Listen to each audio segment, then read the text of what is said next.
In 1215, English sappers tunneled straight underneath a stone tower at Rochester Castle, one of the strongest fortresses in the country, then burned the tunnel's wooden props using the fat of 40 pigs as fuel.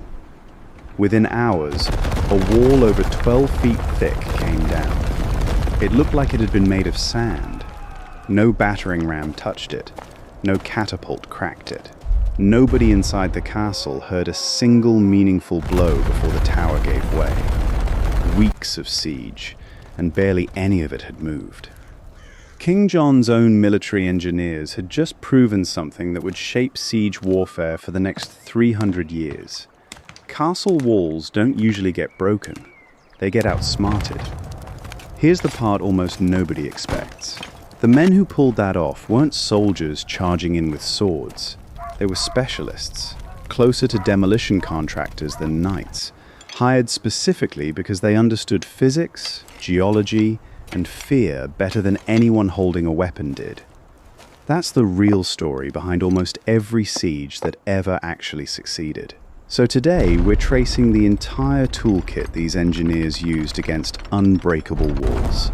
The leverage physics behind the trebuchet, the underground mining that took Rochester down, the disease and terror tactics fired straight over battlements, and the increasingly paranoid castle designs built to survive all of it. The real question was never whether a medieval wall could fall. It's why anyone ever believed one couldn't. It took people a surprisingly long time to admit it. Stick around if forgotten engineering tricks are your thing. This story has a lot more turns left in it. Most people assume a medieval castle fell the way a fortress falls in the movies. Months of battering rams, arrows raining down, then a slow starvation grind until the gate finally opens. Sometimes that happened. Usually it didn't. A well-stocked castle could outlast a siege for a year or more. An attacking army couldn't always afford to camp outside those walls that long either. Soldiers got sick, food ran out, armies went home. So kings stopped relying on soldiers to solve the problem. They hired engineers instead. Not warriors, specialists. Men paid to walk a castle's perimeter and find the one flaw its builder never planned for. Weak mortar. A hidden spring undermining the foundation. A tower built too close to soft ground. You'd never notice any of it just walking past. Think of it as the medieval version of a structural inspector certifying a bridge. Except this inspector's entire job was proving the bridge would collapse. I genuinely would not want that line on a resume. Many of these men carried no fixed loyalty at all. An engineer might design a castle's defenses for one king in 1200. 5 years later, the same man might get hired to attack a nearly identical castle for a rival king. Nobody found that strange. It was simply the job. Picture a cybersecurity consultant who spends Tuesday testing a bank's vault and Thursday testing the vault 2 streets over. Same skill set, different client. Payment usually came as a lump sum plus a cut of captured spoils, not a steady salary. So plenty of engineers simply chased whichever siege paid best that season. Some of these engineers became quietly famous within their own trade, even though history barely remembers their names today. They kept notes on soil types, mortar recipes, wall angles, whatever had worked and failed at the last 10 sieges. That knowledge moved from siege to siege like a closely guarded trade secret. Whoever survived long enough to use it twice refined it further. One detail mattered above everything else. These engineers never thought in terms of strength against strength. Armies rarely outmuscled a castle outright. They outthought it instead. Every wall standing in Europe by the 1100s had been designed to survive fire, arrows, and blunt force. Almost none had been designed to survive someone patiently studying its foundations for 6 quiet weeks. You'd never guess by looking at a finished wall which specific gap it was hiding. That gap alone was the entire career. And the first tool built specifically to exploit that gap wasn't swung by hand at all. It wasn't really a weapon in the usual sense. It was a machine built out of leverage, counterweight, and pure geometry. It frightened castle builders more than any army ever had. That machine was the counterweight trebuchet, and it flipped the entire logic of siege warfare on its head. Earlier catapults relied on twisted rope or a crew of men hauling in unison. That meant limited power and wildly inconsistent aim. A counterweight design swapped the muscle for a massive hinged box of stone or lead, sometimes tens of thousands of pounds, that dropped under gravity and flung a sling arm through one huge arc. Gravity doesn't get tired. Gravity doesn't miss twice in a row. Range mattered just as much as raw power. A large counterweight trebuchet could hurl a stone well over 300 yards, several times farther than the older rope-pulled machines managed. Crews could set up outside easy arrow range and still batter the exact same stretch of wall for weeks, never once close enough to get shot at themselves. That distance alone decided who won a siege before a single stone even landed. Here's what people usually get wrong about trebuchets. They picture a machine built to smash walls open through pure impact, like a fist through drywall. That's not really how the good crews worked them. A skilled team used a trebuchet less like a hammer and more like an artillery calculator. They adjusted counterweight and sling length to land the same 200-pound stone on the exact same spot, shot after shot, until the mortar between the stones finally gave out. Precision broke walls, not force. You could watch the same spot get hit for a week straight. Castle builders scrambled to respond. Some widened their walls. Some angled buttresses to deflect a stone's impact sideways instead of absorbing it head-on. A few added sloped wall bases, called batters, meant to send a falling projectile bouncing back out toward the attackers instead of straight down. It helped, a little. It also raised a question nobody wanted to say out loud. If you can't outbuild a machine that just keeps getting bigger, what do you build instead? Nobody had a real answer yet. Not for another century. Edward I of England understood the leverage of fear as well as the leverage of physics. In 1304, at the siege of Stirling Castle in Scotland, his engineers built an enormous trebuchet nicknamed Warwolf. It reportedly took months just to assemble. If you'd been standing on those Scottish ramparts watching it rise, you would have understood exactly why the garrison tried to surrender before it was even finished. Edward refused their surrender. He wanted to watch his machine work first. This is the part historians still argue about. Was Warwolf strategically necessary at all? Or closer to a modern military testing a new weapon on a target that had already waved a white flag? Either way, the message landed hard. Once word of machines like this spread, no wall in Europe felt as safe as it had the year before. Terrifying, honestly, if you were the one standing behind those stones. But trebuchets shared one weakness no amount of counterweight could fix. Even a badly built stone wall could usually survive being pounded from the outside for a very long time. So the smartest engineers stopped looking at the wall entirely. They started looking at what was underneath it. Underneath the wall is exactly where the deadliest siege engineers went to work next, and nowhere proved it better than Rochester Castle in 1215. King John's forces had been stuck outside its walls for weeks. They couldn't break the keep through force alone, so his engineers picked a target most defenders never bothered to watch: the ground itself. Weeks had already passed with nothing to show for it. John's men tried the obvious approach first: battering the gatehouse, tightening the blockade, waiting on hunger to finish the job. None of it moved fast enough.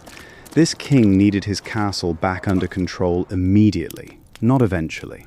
Sappers, as miners were called, dug a tunnel angled directly beneath the southeast corner of the keep, a tower roughly 70 feet tall with walls nearly 12 feet thick at the base.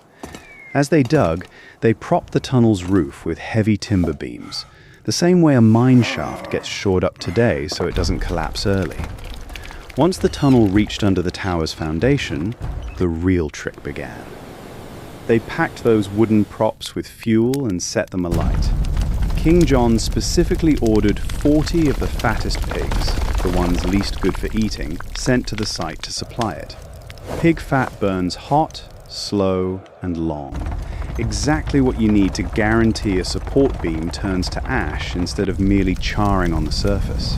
Picture the rendered fat of 40 full-grown pigs, easily several hundred pounds of pure animal grease, packed under a stone tower and lit on purpose. Defenders weren't entirely helpless against tactics like this. Some garrisons kept shallow bowls of water sitting on stone floors, watching the surface for ripples that meant digging somewhere below. If they caught it early, they dug a counter-tunnel to intercept the attackers.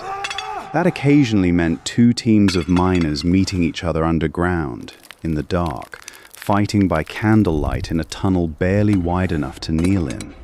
Counter-mining like this predated Rochester by centuries. It kept getting used for as long as siege mining stayed a real threat. You could not pay me enough to volunteer for that unit. Once Rochester's props finally burned through, they stopped holding up the tunnel roof, and the tunnel roof stopped holding up the tower above it. The southeast corner of the keep came down within hours. Not because anyone struck the wall, but because the ground it stood on simply disappeared. That's not a typo. Gone. Just like that. Walls never actually failed on their own. The assumptions behind them did. Rochester's builders had assumed an army would attack from above ground. Nobody had designed that tower to survive losing the dirt underneath it. Most people miss what happened next. The garrison kept fighting for weeks afterward, holding the rest of the castle even with one corner gone. Rochester's keep still stands today. Look closely at that southeast tower and you'll notice it's round instead of square, deliberately rebuilt that way after 1215, since a round tower deflects force better than a flat corner does. A repair job forced by a burning pile of pig fat. But mining only worked in the right soil. With weeks of digging, attackers couldn't always spare. The next weapon needed no shovel at all. Fear was the next weapon, not steel. And it needed no digging whatsoever. Filth and time did the rest. Some of the ugliest tools in a besieging army's kit never touched the wall at all. They went straight over it instead. Catapults and trebuchets could just as easily fling something other than stone. Armies threw dead animals, diseased corpses, even severed heads over battlements. Aiming to spread infection and break morale inside a castle force alone couldn't crack. According to one 14th century chronicler, attackers at the siege of Kaffa in 1346 catapulted plague victims over the city walls specifically to sicken the people trapped inside. It's a single account, one historians still debate the exact scale of. But the tactic itself, disease used as ammunition, was real. It happened more than once. Crossbow bolts sometimes carried a second purpose too. Some accounts describe defenders and attackers alike wrapping incendiary or foul-smelling material around ammunition specifically to demoralize whoever it hit, wounded or not.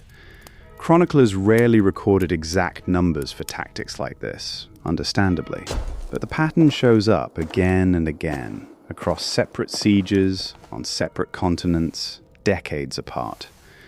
You'd assume medieval commanders considered this beneath them, some unwritten code of honorable warfare. They didn't. A siege dragging on for a year could kill more of an attacking army through dysentery than defenders ever managed with arrows. If disease was already spreading through a packed, unsanitary camp regardless, plenty of commanders decided they might as well aim it. Cruel, efficient, cheap. You can imagine how fast morale collapsed in a camp like that. Starvation sieges got just as dark. At Château Gaillard in Normandy, in 1203, the French army besieging Richard the Lionheart's fortress let non-combatants leave the overcrowded castle to save food, the useless mouths as the defenders coldly called them. The French refused to let them pass either. That trapped roughly 1,000 people in the ditch between both armies, through a freezing winter with almost nothing to eat. A garrison needed roughly 2 pounds of grain per person, per day, just to keep functioning. Brutal arithmetic. It made expelling extra mouths look almost rational on paper. Weeks of that. In open ground, in winter, with no shelter and no rations at all. Historians still find this next part genuinely hard to write about.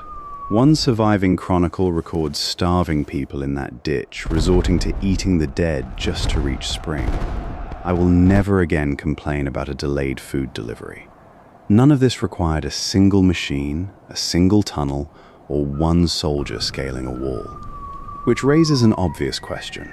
If a castle could be broken by fear, disease, and starvation just as easily as by fire or leverage, why did anyone keep building walls at all? They kept building walls because the answer was never to stop building, it was to stop building the same wall. By the late 1200s, castle design across Europe, especially in Edward III's new conquest of Wales, had turned into a direct, engineered response. Sappers, trebuchet crews, and starvation tactics had already proven exactly what worked. The old answer, just build the wall thicker, had already failed against machines like Warwolf. So Edward's chief architect, a Savoyard master mason named James of St. George, designed something structurally different: concentric castles. Carefully, and later Beaumaris in Wales, used 2 or 3 complete rings of walls, each one shorter than the ring behind it. Defenders on the inner ring could still fire clean over the heads of defenders on the outer one. The outer ring stood shorter and thinner on purpose, cheap to lose, expensive to attack. Defenders could trade space for time almost indefinitely. Basically a layered security system, like a bank vault sitting behind a locked lobby behind a guarded front door, except every single layer could shoot back. You'd have to survive both, not just one. James of St. George didn't design just one castle either. He oversaw an entire construction program across North Wales, including Conwy and Harlech, employing thousands of labourers at peak season. It consumed a huge share of the English crown's annual budget for years running. Edward was, in effect, funding a multi-decade infrastructure project purely to make one specific kind of attack permanently obsolete. Estimates put the total cost of his Welsh castle programme above £80,000, more than the Crown collected from all of Wales across several years combined. Mining stopped working too. Beaumaris solved that problem with a wide, deliberately flooded moat. Tunnelling underneath became nearly impossible, since the whole dig flooded immediately. Along the walls themselves, builders added machicolations, stone platforms jutting outward with holes cut straight through the floor, so defenders could drop rocks or boiling liquid directly onto anyone working at the base of the wall unseen. If you were the miner working blind down there, you would never see the platform above you until it was already too late. No blind spot left to exploit. That was the entire point. Photos of these castles hide the real drama. They just look thick, geometric, and grey. But Beaumaris is considered one of the most technically complete concentric castles ever designed by architectural historians. It was built specifically because a king had watched every trick this video has covered actually work against real walls, firsthand. Walls never actually failed on their own. The assumptions behind them did. By 1300, castle architecture had finally stopped guessing which assumption would get exploited next. Beaumaris was never actually finished. Edward ran out of money fighting in Scotland before the last stones went up. A strange way for the perfect castle story to end, half built over a budget problem, not a siege. For roughly 150 years after that, this whole arms race basically stalled into a rough draw.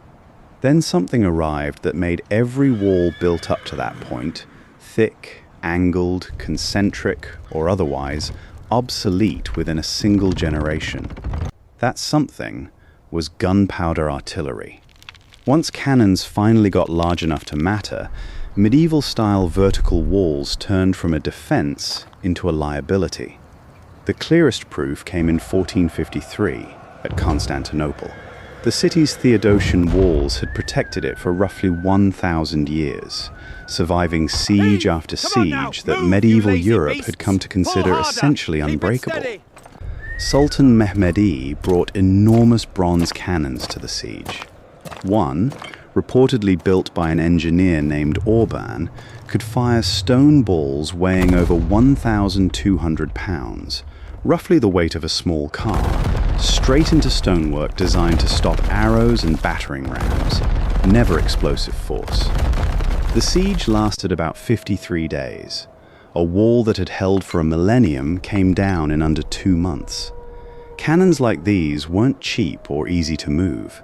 Orban's largest gun reportedly needed dozens of oxen and hundreds of men just to haul into position. It could only fire a handful of shots per day before crews needed to let the barrel cool. None of that mattered in the end. You only needed enough shots to matter, not thousands of them. A handful of well-placed shots per day, repeated for weeks, did what centuries of trebuchets and tunnels combined never fully managed against a wall this size. By 1494, French King Charles V marched mobile bronze cannon into Italy, and fortresses that had once withstood months of siege fell within days. 4 decades. That's how fast the entire equation flipped. This is the detail that closes the whole story. Every trick this video has covered, tunneling, trebuchets, disease, starvation, concentric rings, machicolations, existed because attackers and defenders were arguing over the same basic shape, a tall vertical wall. Gunpowder didn't win that argument. It ended it completely. Within a couple of generations, European military architects abandoned tall walls almost entirely. They replaced them with the low, thick, angled star-shaped forts historians call the Tres Italienne, purpose-built to absorb a cannonball instead of standing tall against one. Those new forts traded height for angles, with pointed bastions positioned so defenders could cover every wall face with crossfire. That closed the exact kind of blind spot gunpowder cannons had once exploited so easily. Time to answer the question this video opened with. Rochester's unbreakable walls fell to pig fat and patience. Stirling's fell to sheer engineered scale. Constantinople's fell to a cannon built by one underpaid engineer with a grudge against a smaller paycheck elsewhere. Walls never actually failed on their own. The assumptions behind them did. That held true every single time, for 300 straight years, until gunpowder finally changed what kind of wall was even worth building in the first place. None of these engineers get remembered by name the way kings and knights do, even though they're the ones who actually decided how most medieval wars really ended. You can still walk the grounds at Rochester or Beaumaris today and never guess how many desperate arguments about physics, geology, and fear happened exactly there. If stories about the overlooked specialists who quietly rewrote history with patience instead of swords are the kind of thing you want more of, stick around and subscribe. There's always another wall standing somewhere, certain it's unbreakable, and somebody is already figuring out how to bring it down.